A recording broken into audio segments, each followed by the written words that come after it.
Hello, everyone. Welcome to Big League Dreaming, the podcast, a show about baseball, dreams, and family. I'm John Gonzalez. And if you're new to the podcast, it's a pretty interesting concept. It's a dad and his three sons talking about the game of baseball, the game they love so much. Today, we have two of the three on the show, and we've been a little off from the podcast game here in a little while there. But you know what? It's okay.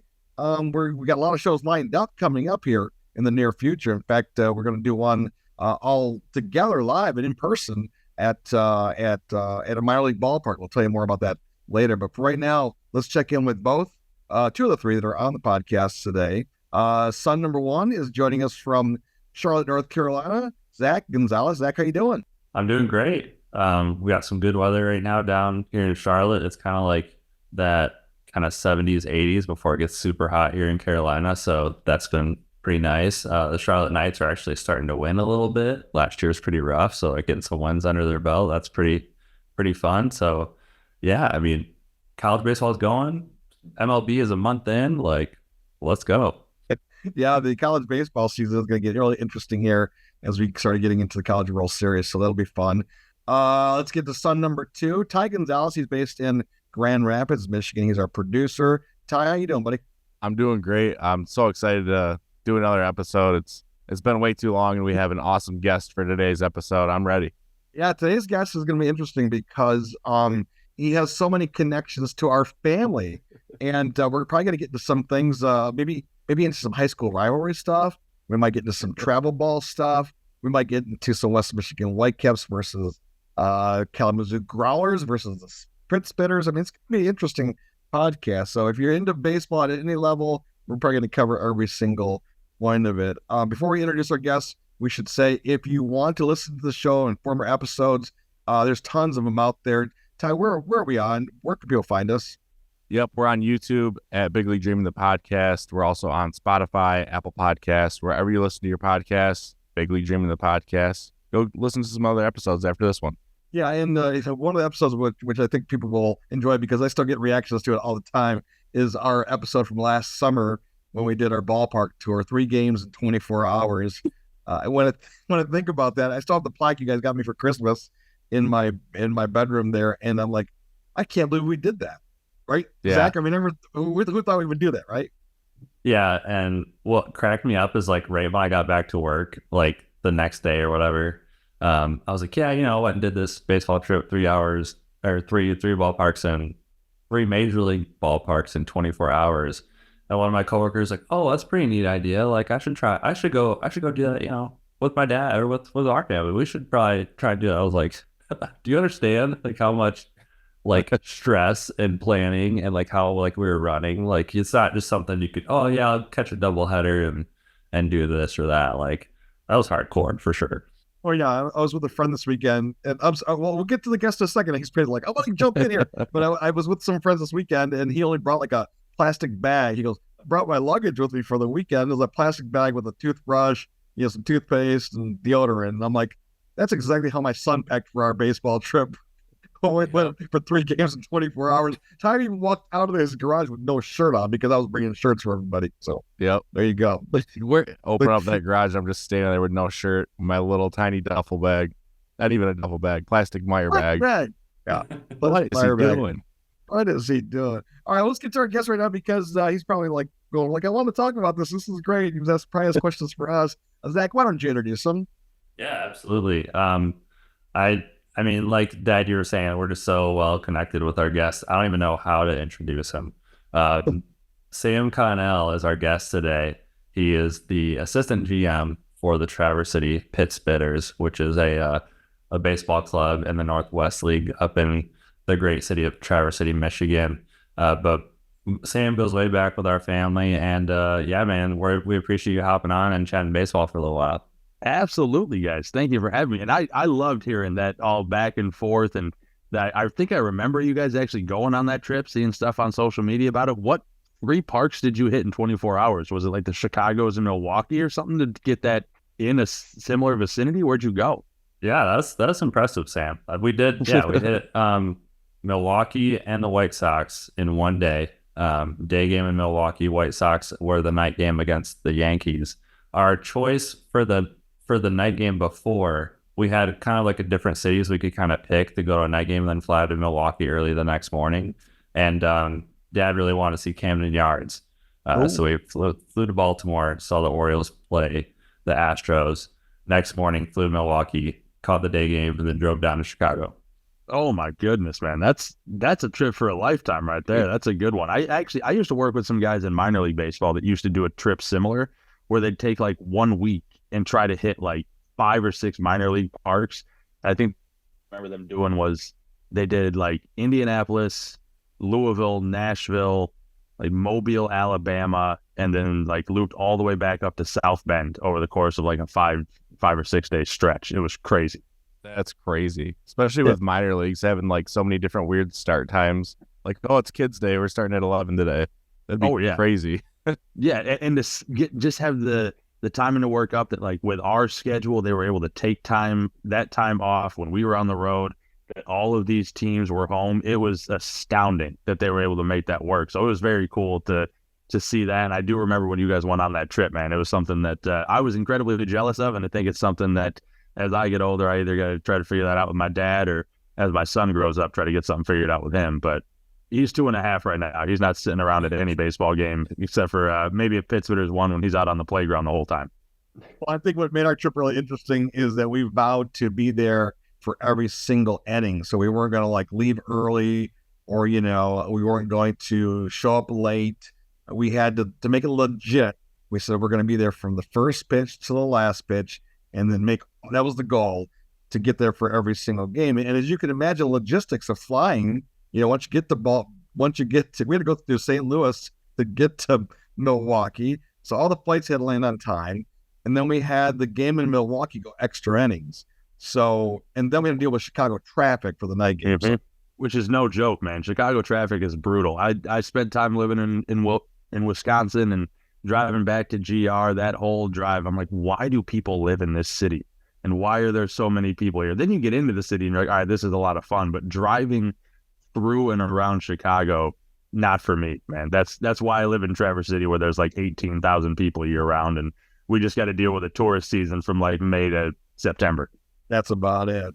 Well, hey, we really appreciate, like Zach said, Chicago as a Cubs fan, it's it. We really appreciate you being on the show, Sam. Let's get into give us a quick rundown of your baseball story, because the show is Big League Dreaming, where I think originally in early days of the podcast we talked about fulfilling your dreams and taking it to the next level, which is kind of important to us because everyone has dreams of going as far as they can with the game of baseball. Most people are. And then the common story is, they go into a different direction. It was a good base for them to learn about life.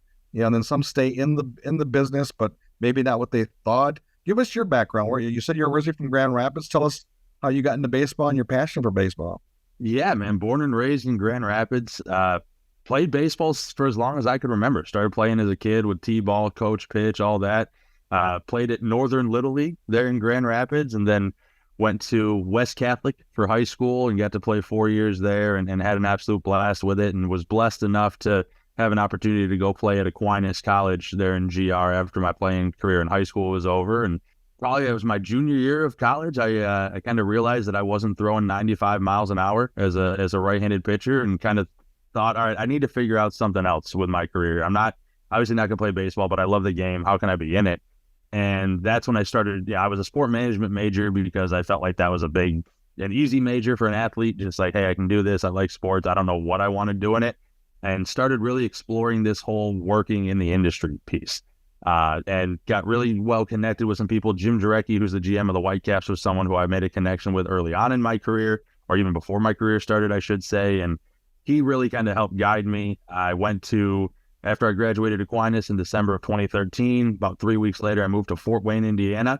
Started my career as a ticket sales intern with the Fort Wayne Tin Caps, who are the single-A affiliate of the San Diego Padres.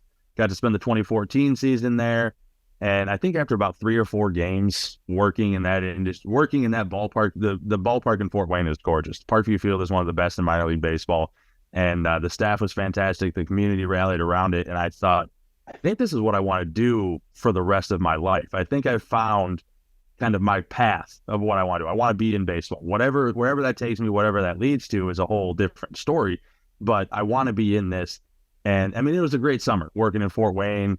I made a lot of great friends there. I got to see some great baseball. Trey Turner was on our team when I was there. So I saw him when he got drafted come to Fort Wayne and got to watch him just tear it up. I mean, he's one of the best shortstops in Major League Baseball. Imagine him playing in the Midwest League against all the guys at that level. So went from there to Peoria, Illinois, spent some time in the dead center of the state of Illinois working for the Peoria Chiefs, Cardinals affiliate, before actually a job opened up back home with the Whitecaps.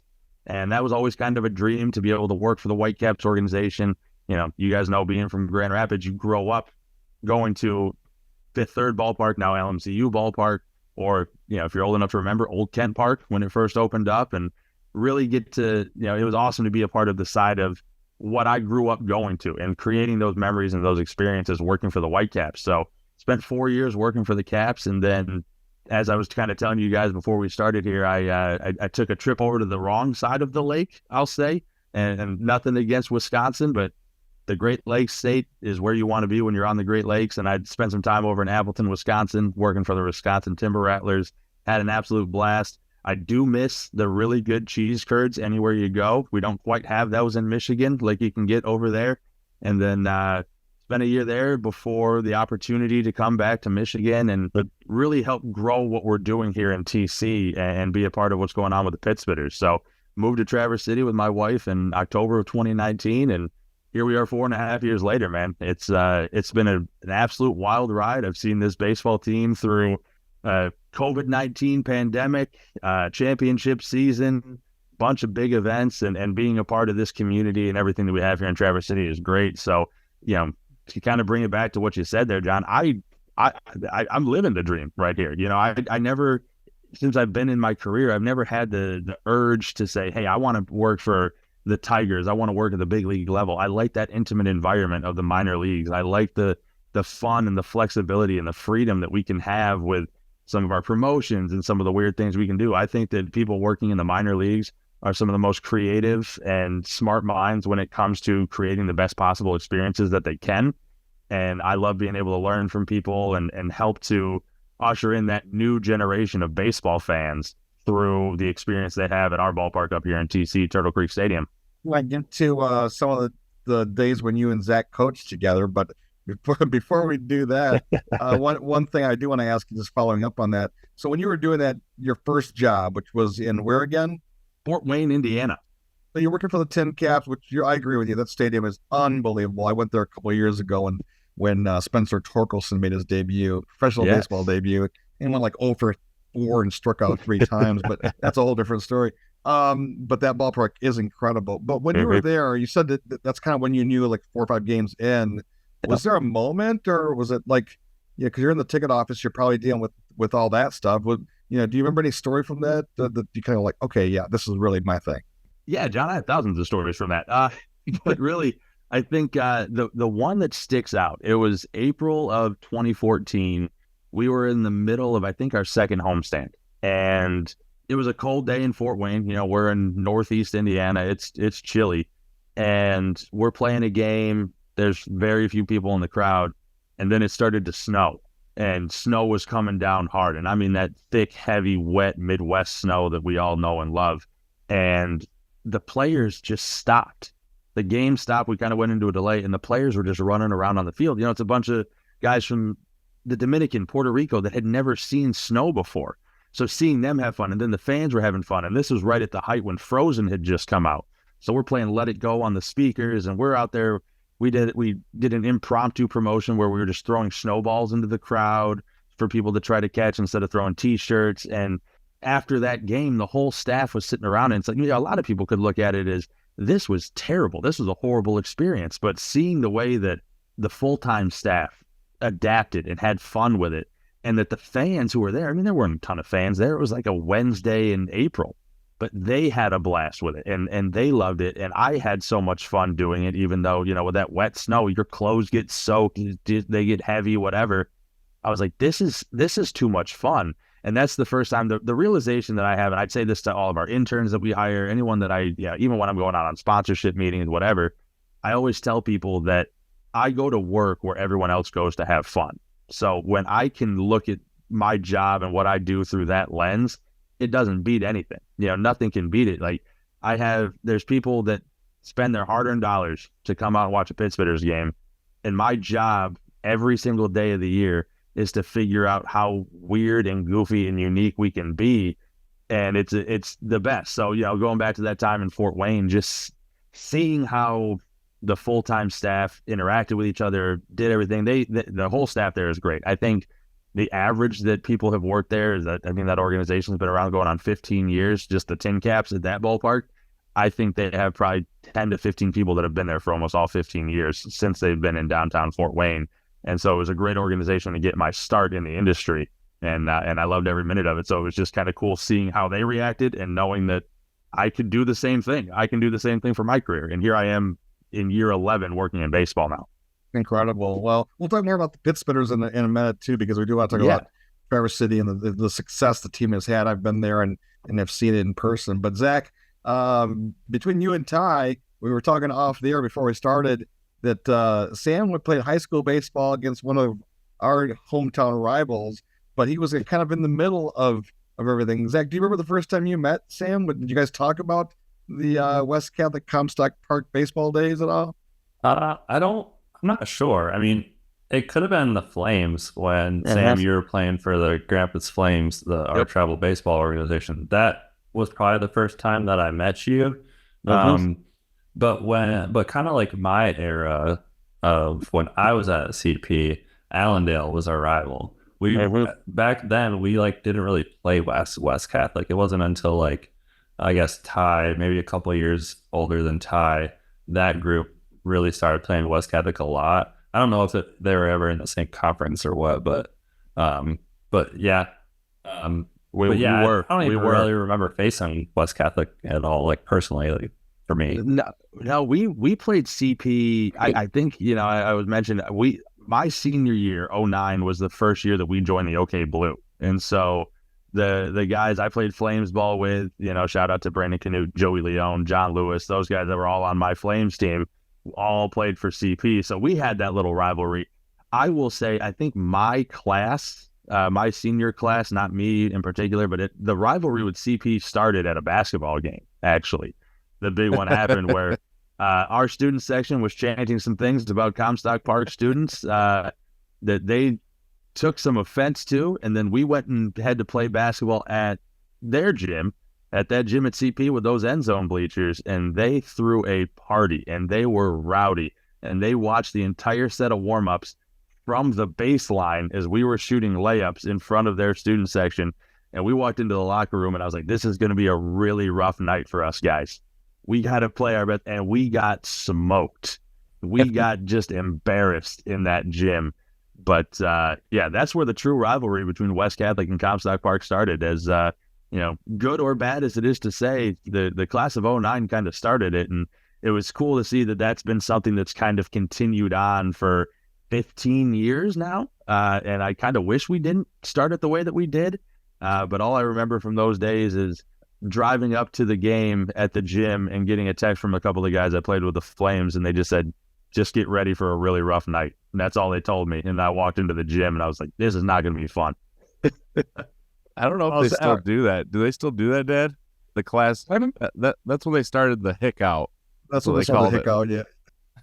I haven't been to the best. Yeah, the hick out. That's what it was, yes. I've not been to a basketball game in a while, so I don't know if it's still going on. But it's also fun that you got to play at our travel baseball club, the Grampus Flames. Yes, I did. You played and you coached with Zach, right?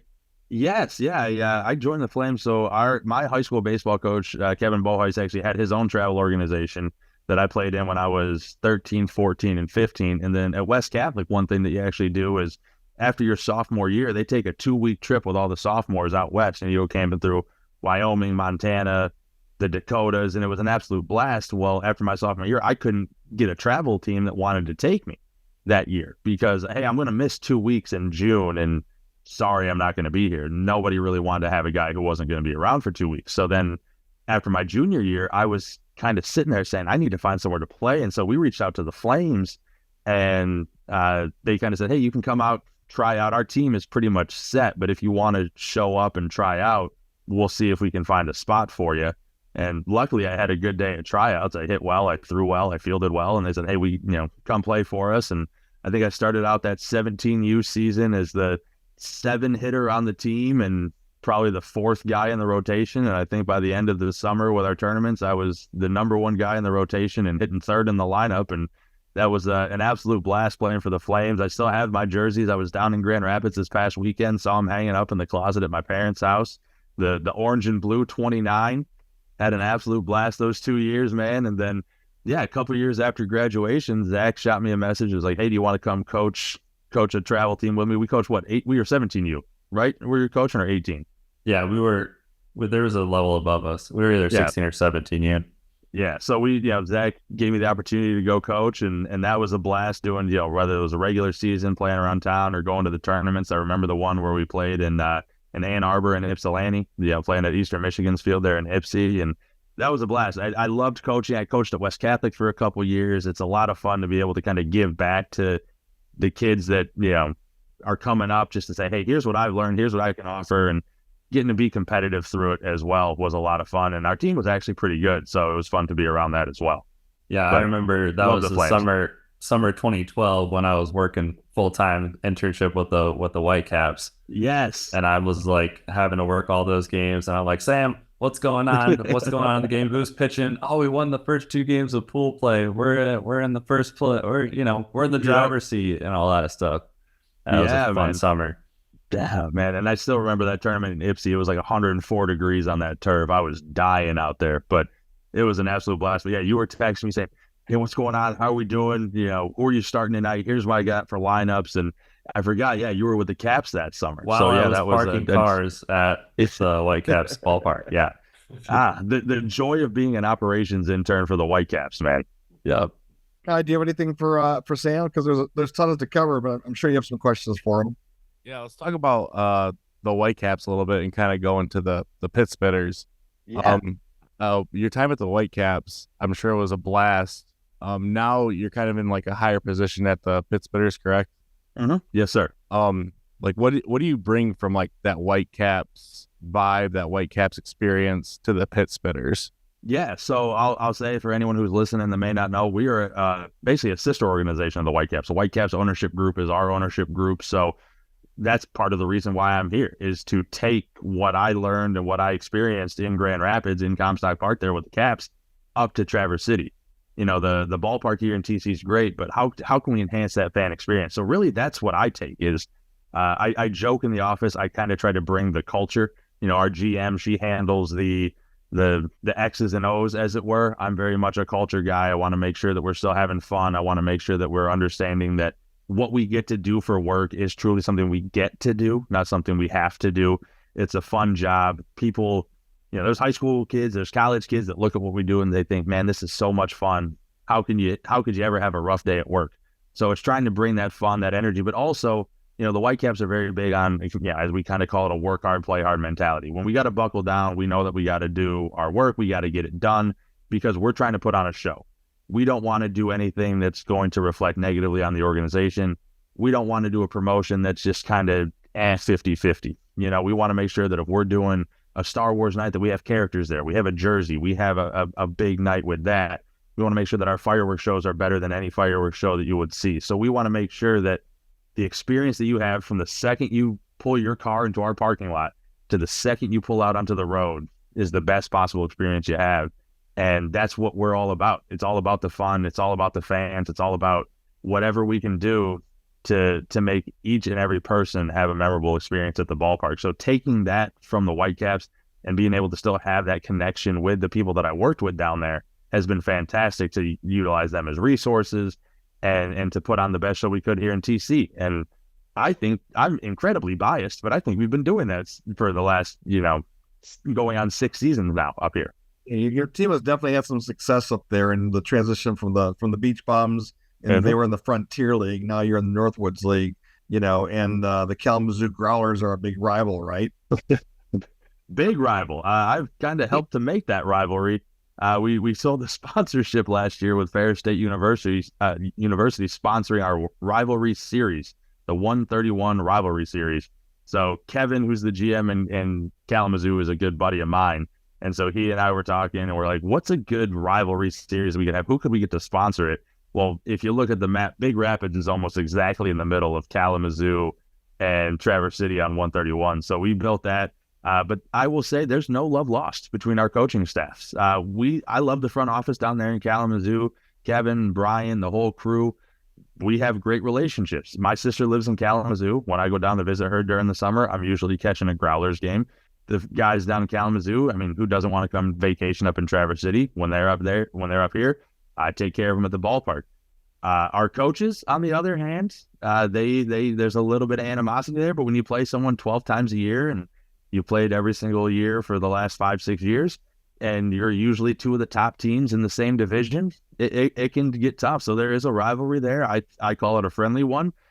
They might take the adjective away from it and not call it so friendly, but it's a lot of fun to kind of have that. You know, Kalamazoo's been around a lot longer than we have. So for us to have had the early success kind of gives us a little bit of something to talk about, but also, you know, for whatever reason, they keep winning season series against us. And it didn't help that when they won the championship 2 years ago, they knocked us out of the playoffs en route to winning the championship. And don't worry, they still let us remember that. They bring it up every time I run into them at the fall and winter meetings.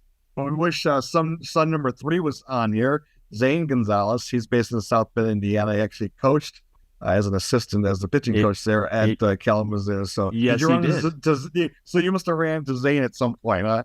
Yeah, I'd see him around up in TC, and I think he kind of would give me a look. I'd be running around doing something. He'd kind of give a look like, I feel like I know that guy. I feel like I recognize him from somewhere. And I think eventually we ended up connecting. I was just like, hey, yeah, man, I'm Sam, whatever. But yeah, talked with him a couple times up there. Definitely saw him around. But I think he's also, you know, you don't want to be fraternizing with the enemy. I'm sure that's kind of what Cody's mindset was when they came up to TC. Was now Cody's always cool with us, but you know, they're also one of those, hey, we're focused on business, and they ended up winning our championship belt that we have for this series that we created last year. So we're hoping to get that back this year. We're hoping to get it back from Kalamazoo, but they're a good organization and they do a lot of fun stuff, man. They're good people down there. Sam, you'll love this fun fact. So Cody Pachaki, right, the head coach there at the Kalamazoo Growlers, actually coached Zach, coached Ty, and Coach Zane. Really? That's awesome. Sure did. Zach played for him. Zach, when did you play for him? That was summer after my junior year at Davenport. So it was 2010. He had a semi-pro team called the Kalamazoo Cubs. Pitched for him that summer. And then after my senior year, he was like, Zach, I need you again. I'm like, I'm done. Like, I wasn't drafted. I'm out. He was like, come throw for me. I was like, all right, I'll throw a couple games. That's awesome, man. Yeah, Cody's a good dude, man. And that's great that you guys got that connection. And Zach, did you ever run across Josh Rebant in your time at Davenport, or were you before his time? Because that's our field manager up here in TC, and he spent some time coaching at Davenport, but that might have been after your time. I believe I was before him, because I don't really recognize that name. Yeah, that's what I thought. Okay, yeah, Reeves is he's a Davenport guy for some time there, but I think, you know, yeah, the Michigan teams in the Northwoods League has spent enough time playing each other. I think there's a little bit of a rivalry amongst all of us in our division here for sure. And then I played for Cody his second year at Kalamazoo Valley Community College. He was the head coach that second year, and Ty had some fun times with Cody as well, right, Ty? Oh, yeah. I think on an episode of a couple of weeks ago, I mentioned us pushing our bus out of the sand because he drove it too close to the field in Florida and got the bus stuck in the sand, so we were all out there pushing it out of the sand. That sounds about right. And Zane has a bunch of other stories, which we can talk about some other time. Sam, I'm just curious. I mean, we talked about the Whitecaps and the philosophy at the Pit Spitters and how you're kind of, you know, that was a great question, Ty, of how how they work together. People might not know the relationship, but the bottom line is, I mean, you're a great guy and your heart's in it, right? So what advice would you have for people that maybe didn't consider a career? Right now, maybe people are listening going, you know, I have a son that's really good. I want him to play in college. Or I have a son that's ready to age out. He's going to be done. He wants to play baseball. He's not sure what to do. You know, what advice would you have for those players that maybe aren't going to maybe make it to the major leagues? Absolutely. This is something I love talking about. You know, I go back, I talk to a lot of college classes. I talk to Aquinas, and then one of our coaches up here in TC is a professor at Olivet Nazarene. So I've talked to a couple of his classes. I always just tell people, just look into this career. You know, if you like the game of baseball, if you love the game of baseball, if you've given your life to the game of baseball, like so many people have when they've been playing in, you know, elementary school, little league, high school, college, travel, everything, look into this as a career path. This is a great opportunity to stay around the game that you love, but see it from a different angle. You know, the reason that all of us love playing the game of baseball is because we had this romantic connection with the game from a young age. And mine was very much, I love playing the game, but I also just love the experience of being at the ballpark, whether that was a minor league park, a major league park, whatever it was. Just the energy and the enthusiasm that is around a facility like that is fantastic. So when people come to the ballpark and you're able to help create that, you know, it's not for everybody. It's long hours. It's a lot of work. It's a lot of time at the facility. But if it's something that you have a passion for, you know, the athlete edge, so to say, that competitive drive to want to be better, to want to hit attendance numbers, to want to hit sales numbers, to want to have a better promotion than another team, whatever drives you is something that you can still have that push for, and you can still get that energy up. And really, it's if I'm being honest, it's the most fun you can have. I love what I do. I love going to the ballpark every day. You know, we're 28 days away from opening day as we record this, and I cannot wait to open up those gates on May 29th for our fans to come back to the ballpark. You know, I tell everybody, I don't work in this industry for October, November, December, you know, our off season. I work in this for now. This is when I get excited. This is when I love going to work. So I would tell everybody, look into it. Think about it. Talk to me. Talk to somebody that you know that's working in the field. All of us have a very similar energy and enthusiasm about us that we love talking about what we do. We love trying to bring more people into this field, because if you can get the best creative minds and the people with the energy, that's only going to elevate everybody else around you. So I am more than willing. I tell this to college kids, or I've talked to our players with the pitch fitters. Like, if you want to shadow me for a day, if you want to just sit and talk to me for an hour for an informational interview, whatever, just talk to somebody. Find out what the job's about. Find out if you want to do it. It helps you stay in the game and look at it from a different angle. And, you know, if I was playing Major League Baseball, I'm 33 years old. I'd be, you know, over the hill at this point if I was still playing. But now I'm in the prime, and I still got another 20 plus years of doing this for a career. So I can do this forever. I probably won't retire. Well, you get a lot of college players. That's what the Northwoods League does. You have college players that are coming here. Some freshmen going into their sophomore years, some a little older. But you bring in some Division I players as well. And I'm just curious, because I ran into some players when I was at the Cherry Festival last summer, and his parents were in town. I could tell he was an athlete right away when he walked to the hotel lobby, you know, and the parents were there, and they were a great family. And he was actually a really top recruit. He played for a D1 school. I don't remember where. But I remember asking the parents, going like, so what do you guys think about Traverse City? They're like, we had no clue. We didn't know it was this beautiful here. I'm sure you get that every time when you get these players coming from other states going like, what? This is wait, that's a lake? That's great. That's the Great Lake, right? Yeah, we get that a lot. It is a beautiful place to live. I'm betting the people that you talked to were Parker Brocious and his parents playing at Georgia Tech. Parker was he's our center fielder last year. His parents were up a lot. They are two of the sweetest people I ever met. Parker was a great kid, and I think he's actually going to be going to the Cape Cod League this year. So we were excited to have him for the 1 year that we did, but I think he's on to you know, the bigger league, as it were, with all the top talent. But yeah, I think we get that a lot from people. You know, it's a very unique thing that when the players first show up, they kind of walk into the ballpark and they're looking around, and I said, yeah, the ballpark's beautiful, but wait till you get downtown. Wait till you see the water. Wait till you see what makes Traverse City, Traverse City.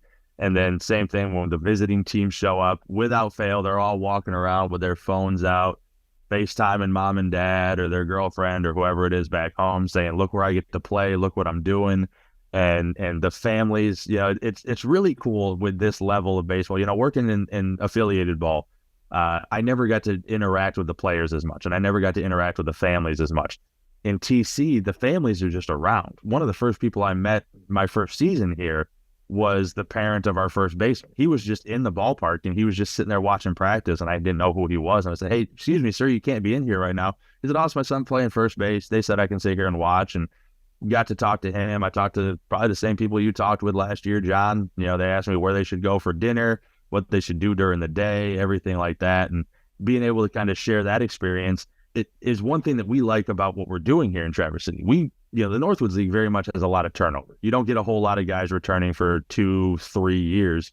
We're lucky enough that there are multiple guys that have played 3 full seasons with us because they want to come back. There's just the draw of Traverse City, the draw of the Pit Spitters, the organization, the host families, everything that we have here is fantastic, that we're able to get a lot of guys to come back year after year that want to be a part of it. And, you know, we have a guy who's coming back this year, I think for his 4th season. He's a pitcher. His name is Aaron Forrest. And when he signed his contract to come back, he texted like 4 or 5 people in the front office and just said, I'm back, let's go. So having that excitement from a player who, he lives in Arizona. He goes to Doane University in Arizona. He's coming up here to play this summer, and he's come up here for the last 3 summers.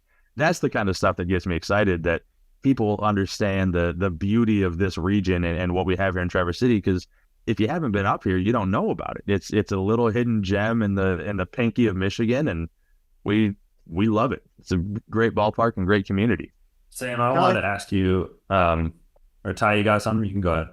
Oh yeah. So I was gonna ask kind of like a funny one. Can you give me like some of the fun, silly, like antic stuff you guys do? Do you guys do the beer batter at all? Because I played in the Northwoods League for a solid 2 weeks with the Battle Creek Bombers, and I think that was a living nightmare for me, the beer batter, because I think I got like 1 appearance, and the Battle Creek crowd was brutal. They were absolutely brutal because I could not throw a strike. Keep in mind, I'd throw 80 tops. Like, they got me for like the last 2 weeks of the season. I'm like, yeah, I'll play. And I couldn't throw a strike. I walked like 3 batters. Here comes the beer batter for tonight. If you get a strikeout, it's like the 8th inning. I don't even know why they're still selling beer. This guy strikes out. $1 beers. Oh, everyone was really watching. Here goes 4 balls straight in the dirt, and everyone's screaming at me. You guys do that at all? Absolutely, we do, Ty, and I love that story, man. That's Northwoods League baseball at its finest, right there, brother. Yep. They probably shouldn't have been selling beer in the 8th inning, but it is what it is. Also, R.I.P. to the Battle Creek Bombers, now the Battle Jacks with the new team name. So they switched that up a couple years ago. I still miss the Bombers and that mosquito logo that they had, but I think they realized there's only room for 1 red and black team in the state of Michigan, and they decided to go with the nice blue Jack Russell Terrier look. But yeah, we do all sorts of crazy stuff. That's the beauty of this league. That's the beauty of what we do. We do have a beer batter. Visiting team hitter comes up, and you know, I think I usually have to give a talk to our interns every year, because the first time I let the promo interns pick who the beer batters are going to be. And I think one year they picked a guy who was the 3 hitter on the team, and I think he hit 2 home runs against us. And I was like, all right, so pick like the 8 hitter. And then as we get into the season, if there's a guy with a 1 or a 0 before his batting average, that's who the beer batter is. We're not taking the dude that's hitting 340 with 6 home runs and 40 RBI. We're not going to take those guys. So let's revamp our philosophy that we have here, right? But we've done all sorts of things. I love pushing the envelope. I like getting weird and unique and crazy with stuff. So the ones that stick out in my head, a couple of years ago, I sold a sponsorship to Wallstrom Marine, which is a boat company up here. And we put a pontoon boat on the warning track in left field in play for 4 games, where fans could sit on the pontoon, get food service, watch the game. We adjusted the ground rules. So we put some bike rack and snow fence up, and the guys were all trying to hit the ball in there because we moved the fence in. The left field line is 330. We moved the fence into probably 310. No one got near it. But we did that for a few games. Our bench coach, his name is Todd Reed. He is one of the greatest people I've ever met. He's been our bench coach for going on 6 years with us here now. He, starting in 2020, grew his hair out and would get it trimmed, but he had very long hair. And this was probably 2 years ago. His wife pulled me aside on the concourse and was like, I need you to do something where we can cut Todd's hair. And we had a sponsorship with Sport Clips. So, all right, hey, I got this idea. So I talked with Todd. I said, hey, what if we do a haircut on the field for you?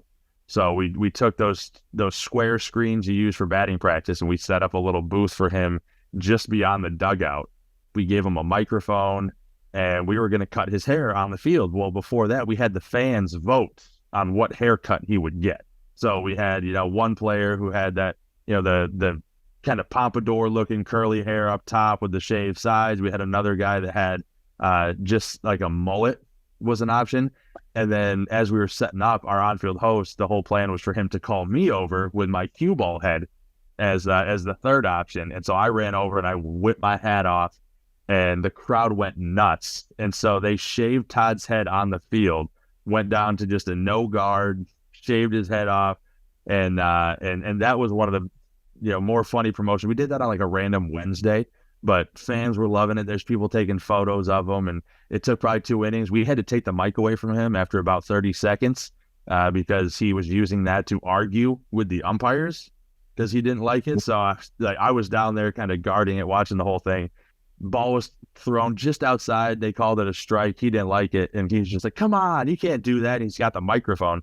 And I was like, "All right, I'm just gonna take that one from you real quick here." So we ran those ones. We do all sorts of other crazy stuff. We have our team rebrand that we do. Everybody has their rebrand night. Ours is the Up North Cork Dorks, which pays homage to the winery industry in Traverse City. So we do all sorts of crazy stuff. We continue to look for new and weird promotions that we can run that people may not have done before, or just something different so that when you come to the ballpark, it's not the same as what it was the day before. Well, Sam, I definitely want to ask you about the industry, about minor league baseball, how unique it is. Obviously, You've been in the industry for 10 years now. And I myself, a couple of years full time, and then been doing game day staff in the press box with the Knights, and was able to work for the Pelicans and the Flying Squirrels. Just hearing your story and all the teams that you've worked for, and back to like what my dad said, the good question about like people, high school kids, college kids that are interested in this for a career, that are hearing your story thinking like, wow, Sam has worked for 4 different teams, 5 different teams. Like, is that normal? And it is very normal when you start talking to full-time employees that are in this industry. Oh yeah, last year I was with this team. You start talking to people, oh, I just took a job for next season. I'm going to be working for this team, congratulations, things like that. Kind of like, well, I definitely want to know, you've stayed in the Midwest, Fort Wayne, Peoria, Wisconsin, Michigan. Like, do you kind of like miss like any kind of FOMO? Oh, take that job in the Carolina League, in the Texas League. And then like kind of like what's like in a nutshell, the job hunt process like for people? Yeah. So great question. Love it. I'll start with the job hunt. So the job hunt is, kind of the way I looked at it, especially, coming out of my internship when I was in Fort Wayne, was I just want to throw as many lines into the water as I can and see where I get a bite. So I ended up interviewing, I think I interviewed with 4 or 5 teams when I was coming out of my internship in Fort Wayne, and I ended up with offers in Peoria, which I took, but I also had an offer in Trenton, New Jersey with the Trenton Thunder, one in Asheville, North Carolina with the Tourists. I was in the second stages of interviews with the Reno Aces out in Nevada, and then I had an initial phone call or phone screen with the Houston Astros. So I was kind of all over the place with this, with this scope, but ended up deciding to stay in the Midwest, and that was really from talking to a few people with the Whitecaps and with the Tin Caps of, hey, who do you guys know at these organizations? What do you think? Where should I go?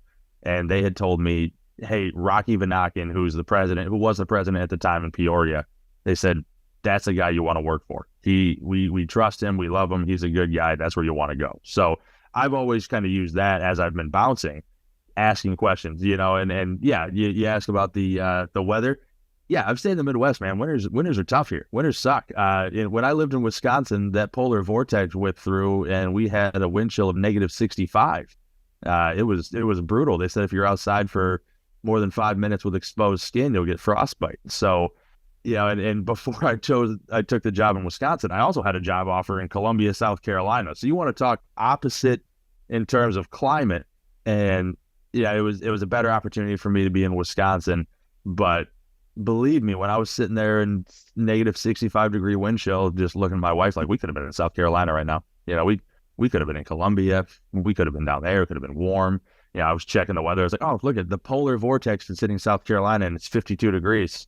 It's real tough life down there. So yeah, I think I'm a big guy. I don't do well with heat. So I think my body is built to be a Midwestern boy.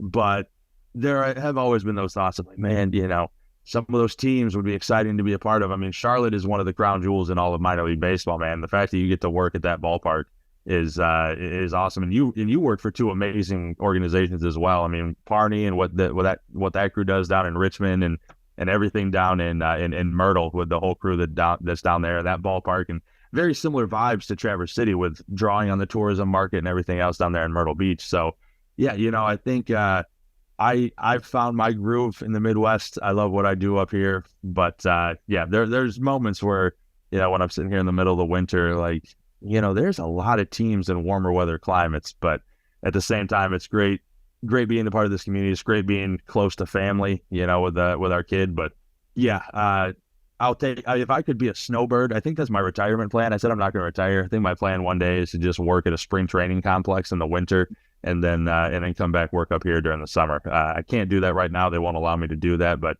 at some point that's the goal, is go to Arizona, work at one of the complexes, and then come back here, because even though I run hot, I'm getting sick of winter, man. I'm so sick of it. Being in Traverse City, we get pounded with snow. Thankfully, this past winter was incredibly mild, so we're doing all right on that front. Well, I'm just waiting for my dad to pull the trigger on a rental property down here in Charlotte. It's going to happen one of these years pretty soon here. Yeah, nicer than you think. Well, Sam, you've been a great guest of the show. I don't want to take up too much more of your time. We've been going for quite a while here. Ty, is there anything you want to ask before we let Sam go? Just want to say thanks for joining the show again, man. We really appreciate it. Absolutely. Cool. No, thank you guys. I mean, this was a blast. It's great catching up with you guys. Zach, I haven't talked to you in a minute. John, I haven't seen you in a while. Ty, I think we've crossed paths a few times, but it's always good to catch up with you guys and just talk baseball, talk life, whatever. This has been an absolute blast, man. So thank you guys so much for having me on. Yeah, and I guess for my only question that I have is, because this podcast is a dad and his sons and kind of just staying in touch with baseball. What do you have any memories of your childhood with baseball at all? Like any special moments you kind of go like, you know what, this is a great game. Absolutely. I think most of them, growing up, going to whether it's a Whitecaps game with my dad or we're a Chicago Cubs family, going to Wrigley. I still remember, I think I was 10 years old the first time I went to Wrigley with my dad. So it would have been the 2001 season. And I remember walking through the main gates underneath the marquee, and I was just in awe of what this stadium was, and walking up the stairs and looking out over that field. And it truly was like one of those Field of Dreams moments of just like, is this heaven? Like, is this what I will see when I enter heaven one day? And I hope it is, man. If I can see Wrigley Field when I enter the pearly gates, it'd be great. So, I mean, I think all the memories of baseball have kind of led me to where I am, right? Going to Whitecaps games with my dad. I remember plenty of times, and you guys will probably relate to this, we'd be on a Sunday going over to AJ's to take some swings in the batting cages there to get some extra BP work in, and we'd see that the Whitecaps were home. So it's like, hey, when we get done taking swings, let's pop right next door and catch the last 5 or 6 innings or whatever, or, wait till after the 7th so you can get in free. You watch the last couple innings to get a hot dog, whatever it is. And, so all those memories going to the ballpark with my dad as a kid and, playing catch with him and him hitting me pop-ups and making me catch 10 in a row. And then the 10th one was really tough and I'd drop it and then I'd cry, all those things. He still talks about that all the time. And, but I think that, made me who I am, and being able to grow up with this game and be a part of it. And now, having a son of my own that he comes to the ballpark, we play 36 games in TC. He and my wife are probably at 25 of them. And so being able to have him grow up at the ballpark and see it from a different side than I did, but being around it is something that is not lost on me at all. It's a very cool experience. It's a lot of fun to be able to say that, my son gets to see what I do for work and he gets to come there and hang out, and he has no idea what's going on with it right now. When I ask him who works at the ballpark, he says Monty. That's our mascot. I'm like, well, Dad also works there. But, knowing that he's going to get to grow up thinking, my dad has a cool job and it's at a ballpark and I get to see baseball and I get to do this. And, it's a lot of fun, man. This game has brought me a lot, and I love every minute of it. It's the absolute best.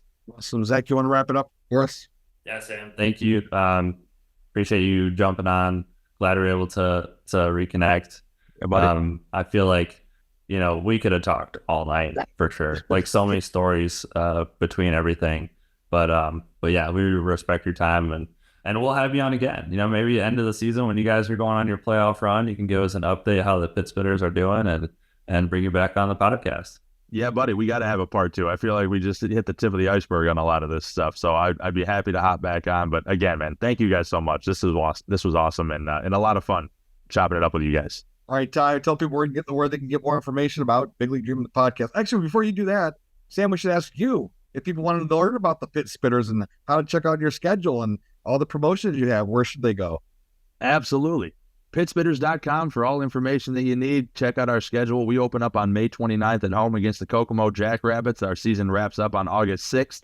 So we have a lot of games going on this summer, a lot of fun. All of our promotions, ticket sales, everything is on the website there. Check our social medias. All of it is at TC Pitspitters. So come on out, and we'll see you guys at the ballpark. All right, Ty, bring it home. Yep, you can follow us on Twitter at BLDpod, or it's X now, so at BLDpod. That's at BLDPOD. We're also on TikTok at Big League Dreaming, and wherever you listen to your podcast at, Big League Dreaming the podcast. We'll see you on the next one.